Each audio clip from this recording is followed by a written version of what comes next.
Bueno, buenas tardes. ¿Qué tal? ¿Cómo están? ¿Cómo les ha ido?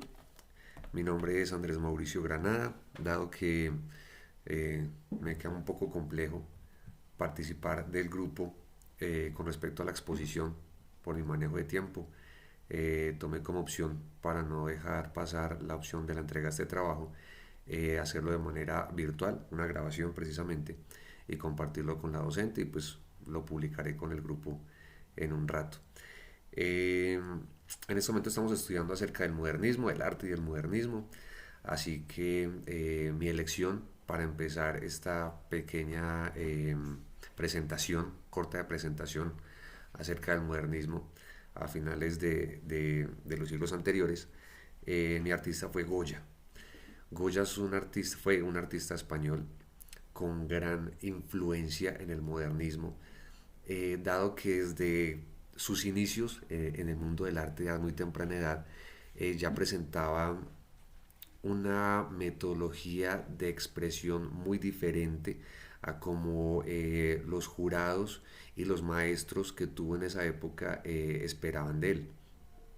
Goya fue hijo de un pintor, familia de artistas, y desde muy temprana edad lo postularon para que se presentara en diferentes escuelas de arte. Entonces, desde ese momento ya empezaba a participar en concursos y en competencias artísticas más o menos alrededor de los 15 años, 18 años, y en los cuales no le iba muy bien precisamente porque los comentarios que hacían era que era un artista que no iba dentro de la linealidad o dentro de la expectativa temática de la época. Entonces hablamos que Goya para esa época se salía un poco del manejo de las líneas, del manejo de la expresión humana, de la corporeidad, de un manejo antropológico y morfológico muy diferente, ¿cierto? Hay mucho movimiento, hay mucha expresión facial, hay mucho manejo de sentimientos y de emociones, pero no como se venían manejando anteriormente, sino que él buscaba hacerlo como a su propia manera. Entonces, Goya, por eso fue mi elección, una elección que estudié un buen rato. Entonces tuvo unas constantes etapas de cambio, siempre influenciadas básicamente por lo que vivía, por lo que le gustaba, por lo que investigaba, por la manera como veía las cosas. Eh, y así pues se generó todo su ajuar de producto pictórico. Entonces siempre trató también de involucrar a su familia, a sus hijos, y notamos ciertos cambios en el manejo de la iluminación de Goya, del manejo de la personificación, de la escenografía, de la puesta en escena. Al principio es un Goya con muchas referencias, mucha delimitación de esa figura humana, mucho caracterización del personaje humano. Y ya después se va transformando. Las líneas se pierden un poco, las formas se pierden un poco, pero la idea se sigue transmitiendo, sigue teniendo mucha fuerza.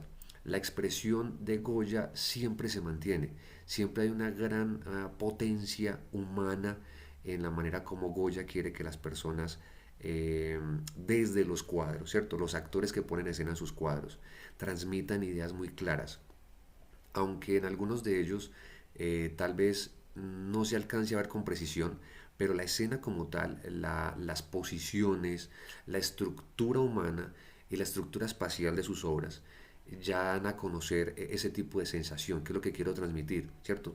Entonces, básicamente, sea muy realista o sea muy surrealista, porque hay algunas escenas de Goya que se salen un poco de lo real, perdón, siempre la escena está muy clara, siempre las facciones, las miradas, las posiciones, la manera como tomar las cosas, cómo hacerlas, el color, siempre es muy dado a tratar de transmitir eso. Entonces diría yo que en el análisis que hice de Goya, eh, me da la impresión de que es como un álbum de autorretratos, es como él mismo personificándose en otros personajes. La manera como sufría las cosas, cómo vivía las cosas, cómo amaba las cosas, cómo sentía las cosas. y veo como ese tratar de transmitir de Goya en cada uno de sus cuadros. Entonces era como una manera en la cual él podía, uno, fantasear, sintiéndose en otro lugar, viéndose en otro lugar, pero aún así siendo él mismo transmitiendo lo que sentía, ¿cierto? Entonces es como un actor que pasa de obra en obra, ¿sí? Que se siente de obra en obra y se personifica de diferentes maneras. Es mi modo de ver a Goya, ¿cierto? Entonces, aún así, el objetivo es qué produce él o qué hizo él basado en la influencia que tuvo por todos los acontecimientos del modernismo, finalizando el siglo XVII, empezando el siglo XVIII y el XIX. Entonces, igual, o sea, todos los artistas son retratistas de su época. Algunos en ciertos momentos van un poco más allá, quieren ver un poco más allá del tiempo en el que viven, pero creo que igual siempre son influenciados por lo que obviamente los rodea. Y el mundo del arte pues es una de las mejores maneras, y no es la mejor manera, de transmitir eso que se vive en un acontecimiento o en un acontecer cotidiano, ¿cierto? Entonces vemos desde las cocinas, las habitaciones, las calles, las iglesias, eh, cualquier espacio de convivencia, un comedor, un parque, una plazoleta, es un motivo de transmitir, ¿cierto? Entonces Goya creo que hace parte de esta línea, como todos, obviamente, como todas las ideas que tienen los pintores. Y se empieza a influenciar, se empieza a ver ese manejo y esa pérdida del teocentrismo, ¿cierto? Que viene desde los siglos anteriores, donde la pintura es una expresión religiosa e influenciada obviamente por el poder religioso, donde Dios, la luz, es el centro de aquellas obras, ¿cierto? Y el hombre simplemente es un espectador o es un pequeño participante secundario en esa puesta en escena, ¿cierto? Porque el centro es Dios o la luz, que igual en ese caso pues viene siendo lo mismo, ¿cierto? Dios representado a través de la luz. Entonces ya hay una transformación. El hombre empieza a ser un poco más central hasta lograr ese equilibrio. En algunas ya es el centro totalmente de la obra, lo que él siente, lo que quiere expresar, la manera como ve las cosas. Entonces, obviamente en Goya también se ve eso. Eh, y lo expresa de diferentes maneras. Aún así juega con metáforas aún de dioses, con metáforas de figuras, pero igual sigue siendo acciones y puestas muy desgarradoras, ¿cierto? Muy humanas, mucha carne, mucho músculo. Entonces sigue siendo baja a nivel de humanos eh, aquellos dioses o aquellos personajes míticos y los convierte en humanos precisamente. Entonces ya encontramos que ese teocentrismo pasa a un segundo plano y los vemos como personas, ¿cierto? Con actuar común y corriente. Entonces, obviamente influenciado por todo lo acontecido en este siglo y en la época en la que él vivió, llegando así a transmitir esa idea, siendo catedrático en varias escuelas de arte europeos. Entonces, igual, esa idea, esa sensación, ese concepto se transmitió para sus estudiantes y pues para todos sus allegados. Eh, Jugó con los elementos, jugó con la luz, pero no de la manera que se venía jugando con la luz, donde, repito, era una idea teocentrista, sino que la luz ya era un actor o una actriz en una escena, siendo totalmente relevante, siendo totalmente llena y dándole simplemente su función de iluminación, pero viéndola como un participante pleno dentro de la conjugación de su obra, ¿cierto? Entonces ya no es simplemente un elemento que participa y tal vez le da protagonismo a una parte, sino que simplemente ya hace parte de los protagonistas de la puesta en escena. Entonces son parte de los juegos que hizo Goya para, que leo yo, que fue la influencia que obtuvo. Entonces me parece totalmente relevante, me parece totalmente transmitible, me parece que la idea de Goya es apasionante, me gustó mucho, la verdad. Estudié varios pintores y leí, obviamente, pues los pintores de mis compañeros y las pintoras también, obviamente, que tenemos ahí unas representantes. Eh, y me parece que todos son muy allegados a ese estilo de humanizar la pintura, ¿cierto? Y cuando me refiero a humanizarla es que ya todas las personas hacen parte, son partícipes, son actores, son protagonistas de esas obras, ya no en segundo plano o en tercer plano, sino que es en primer plano.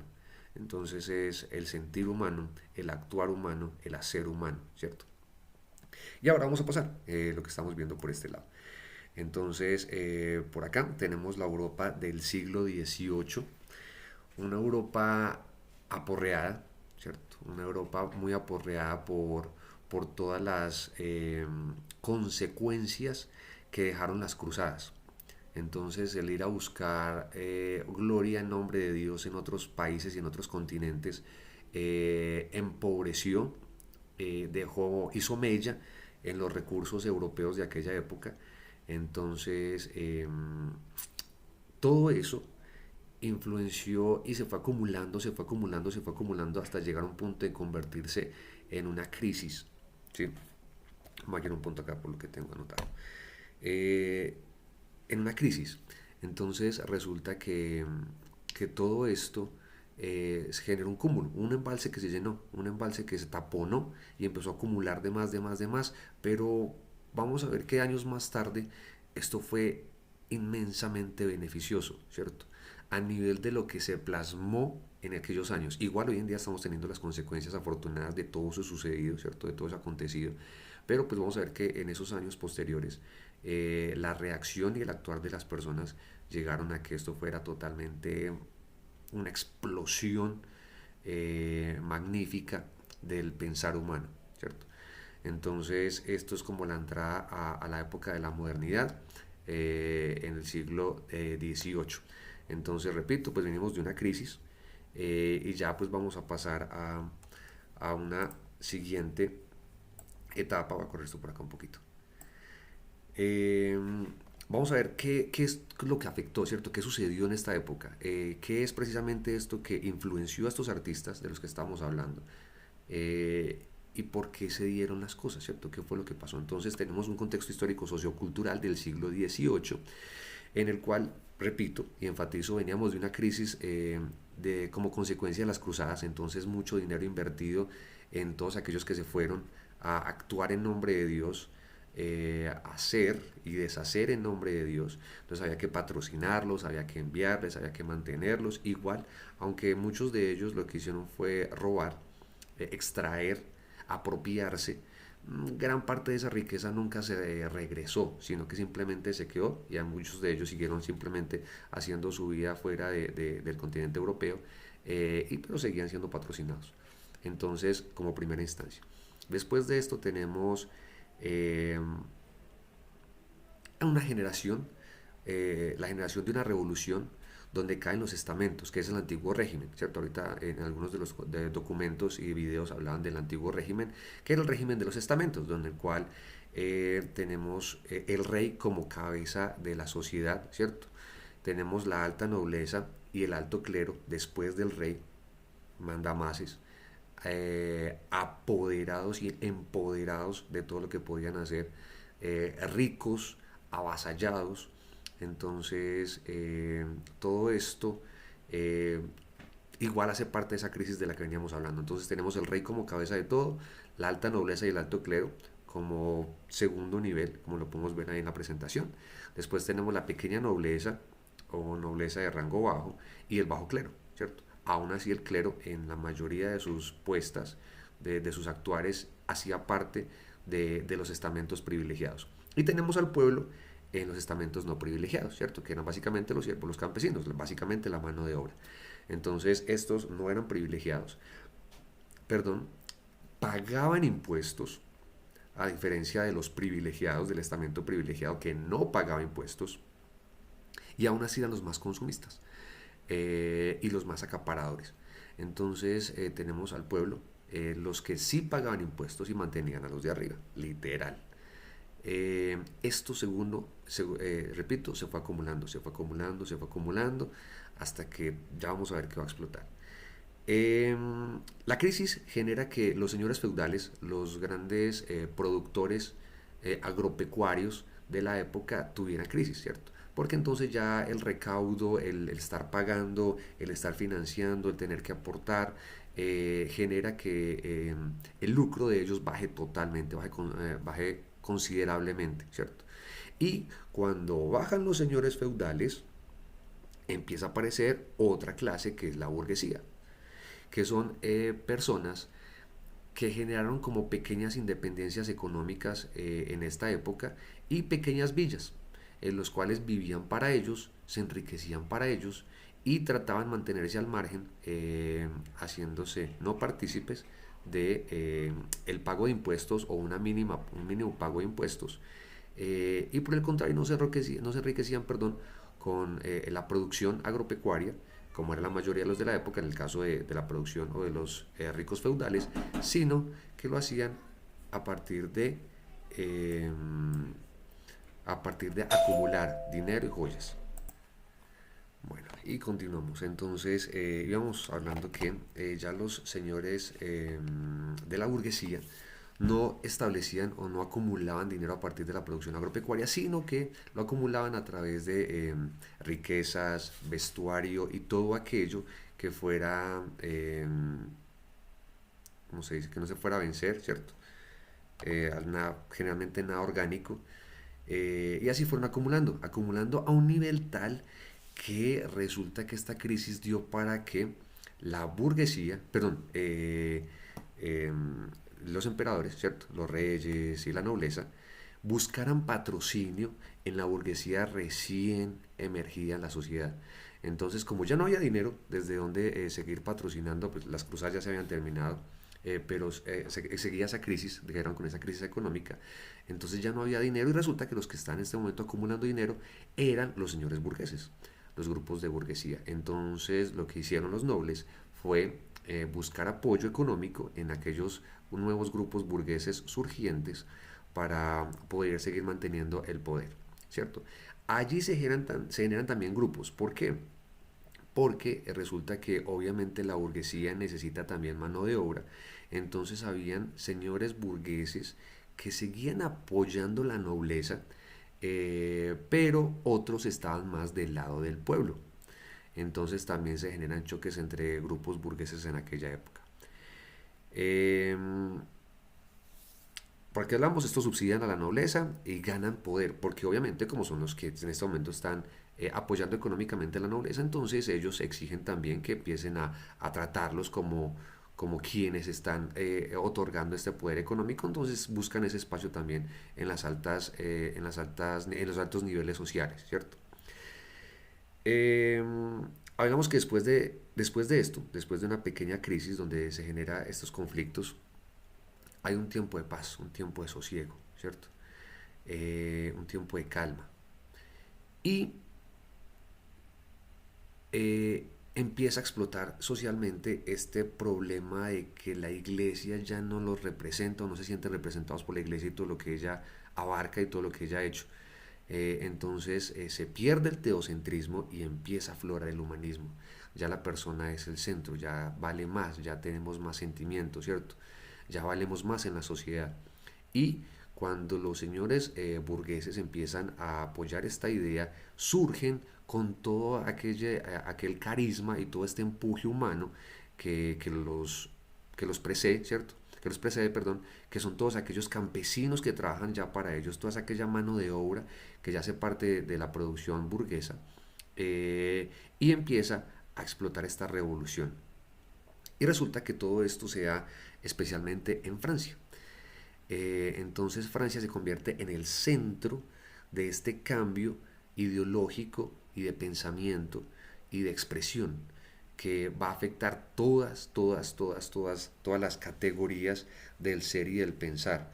Entonces tenemos que afecta tanto el ámbito político, como social, como intelectual, como científico, como religioso y como antropológico. Entonces básicamente todo el saber humano y todo el pensar humano y el hacer humano se ve afectado a partir de esta revolución, donde ya el hombre es el centro, la persona es el centro, ¿cierto?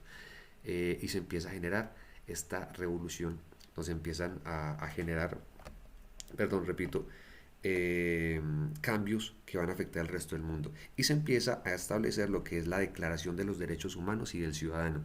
el ser humano como parte importante, central de la sociedad y del ser y del existir, ¿cierto? Paralelo a esto, por la misma época, en Estados Unidos se genera algo similar, ¿cierto? Por parte de Gran Bretaña, pero resulta que el protagonismo se lo lleva a Francia, ¿cierto?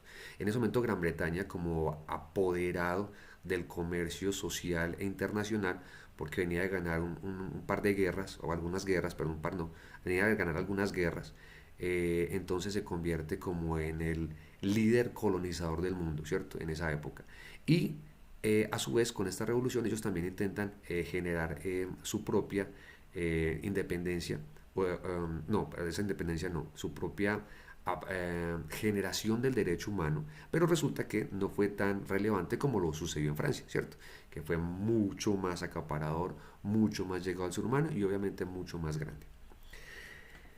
Bueno, eh, la pregunta que dice acá es, ¿qué artistas europeos se vieron influenciados por el contexto histórico y filosófico de la modernidad para el desarrollo de sus obras? Todos, o sea, todos. Todos se vieron influenciados, absolutamente todos. Obviamente al principio no fue fácil para muchos de ellos, ¿cierto? No fue fácil para muchos de ellos, pero a la final eso fue trascendiendo, ¿cierto? Fue esa bola de nieve que fue creciendo y fue creciendo y fue creciendo y a la final todos se entregaron a este poder de la revolución. Entonces, todos, todos. La mayoría franceses, obviamente, porque estamos hablando que esta revolución se dio mayormente en Francia. Eh, Mi pronunciación no sé qué tan buena será, pero Jacques-Louis David, Jean-Auguste Dominique Ingres, Théodore Géricault, Caspar David Frédéric, John Everett Maliet, Eugène Delacroix y Camille Corot son algunos, por simplemente mencionar. Obviamente, Francia y Europa, pues el centro o cuna de muchos artistas y grandes escuelas artísticas, pues obviamente muchos de ellos franceses, obviamente. Entonces, pero repito, todos fueron abarcados. Mi artista elegido, Goya, es español, ¿cierto? Y aún así, pues pertenece a esta índole de esta tendencia europea que abarcó el mundo, ¿cierto? Esto llovió sobre todo el mundo y entonces todos se vieron empapados de esta gran revolución. Pero ¿quiénes se vieron afectados? Todos, bueno, afectados no, ¿quiénes se vieron influenciados? Todos, todos se vieron influenciados. De una u otra manera se fueron entregando a todas estas sensaciones, a todo este pensar principalmente, y vamos a encontrar que en la pintura ya la naturaleza empieza a ser también una pieza importante. eh, Obviamente ya hemos hablado que los seres humanos, ¿cierto? La figura humana también obviamente lleva a ser parte muy importante de estas obras. Entonces todos estos cambios afectaron a todos, tanto pintura, escultura, arquitectura, todos se ven influenciados. Y ya vamos a ver un poco acerca de estas características, las características que encontramos en toda la producción artística del siglo XVIII y empezando el XIX con lo que es el modernismo. Ok, pasamos por acá. Buscamos esto tantico. Listo. Ok. ¿Cuáles fueron los cambios o las novedades desarrolladas en el campo del arte por estos artistas del espíritu moderno? Acá tenemos algunos ejemplos, pues ya voy a maximizarlos un poquito, a jugar con ellos. Pero básicamente tenemos materiales y técnicas de la era industrial. Acá ya empezamos a muchos acontecimientos humanos y de la historia se empiezan a entremezclar. Y venimos también de una generación de la era industrial, ¿cierto? En Alemania y posterior en Inglaterra, ¿cierto? Donde entonces muchos procesos se mecanizan y se hacen, entre comillas, más rápidos y más fáciles, ¿cierto? Pero el modernismo va a tomar estas herramientas y las va a convertir en partícipes de esa producción artística. Entonces, digamos, el cartelismo, que es me parece pues, una idea maravillosa, ¿cierto? A mí me gusta mucho el cartelismo. Entonces me parece que hicieron parte, tomaron esa parte de la imprenta, mecanizar todo lo que es la producción de color y convertirlo en algo masivo. Y aún así sigue siendo bello. El manejo de las líneas, el manejo de la expresión, la figura humana como tal, el manejo tipográfico del papel, ¿cierto? Bueno, que no solamente fue el papel, fueron diferentes materiales. Pero todo este manejo de técnicas que vienen, repito, de la revolución industrial y aún así las siguen aplicando en todos los campos del arte y las convierten en belleza, ¿cierto? Entonces digamos que he visto obras vitrales hermosísimos que, repito, entonces tomaron herramientas de esta revolución industrial y las convirtieron en arte. Eh, Hay un gusto particular por todo lo que es elegante, lo lujoso y lo exótico. Todo en esta época se ve lindo, se ve majestuoso, se ve... am, tiene una luz, tiene un brillo, tiene una manera de verse clara, bonita. O sea, uno puede decir que hay algo feo porque no se lo encuentra. Uno lo repasa y lo repasa y lo repasa y uno ve esas líneas, esos contrastes, esas puestas tan majestuosas que en realidad es muy complicado. Entonces, pues encontrar defectos, ¿cierto? Entonces, repito, el lujo, lo exótico, lo bello, lo hermoso en el arte de esta época es totalmente llevado a su máxima expresión. Existe una riqueza ornamental, o sea, ya ahorita en este momento estamos viendo una época donde el minimalismo es un actor fundamental, ¿cierto? Donde prima el minimalismo y en esta época se daban el gusto de el ornamento y llevar eh, una carga, y a veces era como una sobrecarga de, de decoración en sus elementos, tanto en la pintura, en la pintura tanto como en sus marcos, en el lugar donde le iban a poner, en la arquitectura, las vigas, los postes, los marcos, eh, los vitrales, como decía ahora, eh, un pórtico, una reja. Entonces hay una riqueza en el manejo de las formas, de los materiales, totalmente sublime, ¿sí? Hay un manejo del eclecticismo, ¿cierto? Se ve el eclecticismo por todas partes, donde se entremezclan culturas, saberes y técnicas. Entonces, en algunos de los videos compartidos por la tutora, encontramos también un comentario donde, digamos, la cultura oriental se tomaron grandes aspectos de la cultura oriental y se trajeron a Europa y se entremezclaron. El manejo que le dan los orientales a la naturaleza en la pintura, ¿cierto? Donde esos claroscuros, esos azules, esos verdes de los pastos, de las aguas, se ven, influencian, perdón, la pintura y la arquitectura de la Europa de aquella época. Entonces se ve ese reflejo del manejo de técnicas, repito, de la cultura oriental en la europea. Entonces es como uno de los ejemplos. También de la hindú, unas cúpulas, un manejo de las cúpulas, de las vigas, de los soportes, tal cual como los templos hindúes, pero mezclado con otro tipo de técnicas y con eso la realización de iglesias y edificios y casas en la Europa del siglo XVIII y del siglo XIX. Hay una predominancia de la asimetría en todo el quehacer, ¿cierto? Tanto en la pintura como en la arquitectura, como en la escultura, que enfatiza lo que quiere en ese momento, que es abrirse a las posibilidades, ¿cierto? Expresar otro tipo de cosas, ir un poco más allá. Entonces, el hecho de que ya no simplemente te pares frente a una obra y encontres que está totalmente equilibrada porque está llevada a un manejo simétrico de su posición o de sus elementos, sino que entonces pienses que ya se te inclina un poco la mirada porque el arte, perdón, la pieza artística está de manera simétrica, entonces empiezas a sentir como que la cabeza se va yendo, la mirada se va yendo como para diferentes lados, porque los elementos compositivos ya no se encuentran en una posición equilibrada, sino que ya encontramos dinamismo, movimiento, ¿cierto? Ya hay un manejo totalmente diferente de los elementos que componen las obras de arte. Y con ese movimiento encontramos el manejo de la línea ondulante o la línea curva, ¿cierto? Como los ejemplos que tenemos en la parte superior derecha, donde está algo de arquitectura y algo de pintura. Y encontramos muchísimas curvas, porque en la naturaleza la curva predomina, ¿cierto? Entonces, como tenemos la naturaleza también como protagonista de la realización de estas obras, la curva también predomina, ¿cierto? Entonces, el manejo, el tomar como ejemplo un tallo, una rama, un pétalo, una flor, un rayo, las curvas de las nubes, y todo esto se convierte en ese dinamismo de estas líneas que juegan con los elementos y los elementos como tal construidos a partir de estas curvas, ¿cierto? el manejo de las líneas y de la silueta humana, de estos tejidos, telas, vestuario, donde ya hay muchísimo movimiento, a diferencia de épocas cercanas anteriores en las cuales eh, todo es muy lineal, ¿cierto? Muy puesto, nada se mueve, nada da la sensación de que se mueva o de que pueda fluir. En este caso sí, en este caso ya empezamos a sentir que los elementos se mueven, ¿cierto? Que se ven afectados por el viento, que se ven afectados por la gravedad, que la línea tiene ese juego y que puede guiar la mirada a través de la lectura que tiene uno de las obras, tanto de las de pictóricas como de las plásticas, ¿cierto? Y hablamos de la inspiración en la naturaleza, que ya pues habíamos hablado de eso, ¿cierto?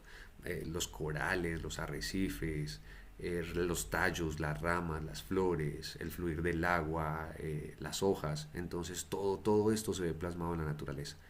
No es simplemente el hecho como de copiarlo, ¿cierto? Hay una hoja que vi, entonces ya la plasmé en un cuadro, no, sí, sino que es tomar sus curvas, ¿cierto? La manera como se entremezclan, cómo juegan entre sí en una misma planta y llevar eso a otro campo del arte, en el cual las líneas se entremezclan y aún así dan soporte, dan vitalidad y juegan con los elementos. Eh, Quiero rematar esta exposición hablando, no hablé mucho de los más famosos de la época, ¿cierto? Que son generalmente como que los más conocidos y que aún así son protagonistas, pues ahorita mencioné algunos, pero en este caso no se me puede pasar Picasso, obviamente, Picasso, Van Gogh, Magritte, los dorados de Magritte son supremamente famosos. Perdón, de Magritte, no, de Klimt, los dorados de Klimt son hermosos. Eh, y Goya, obviamente, mi artista elegido. Entonces esta fue mi exposición acerca del modernismo y el arte del siglo XVIII, las afecciones, lo que produjo el siglo XVIII en los artistas y en la producción artística de la época. Muchas gracias.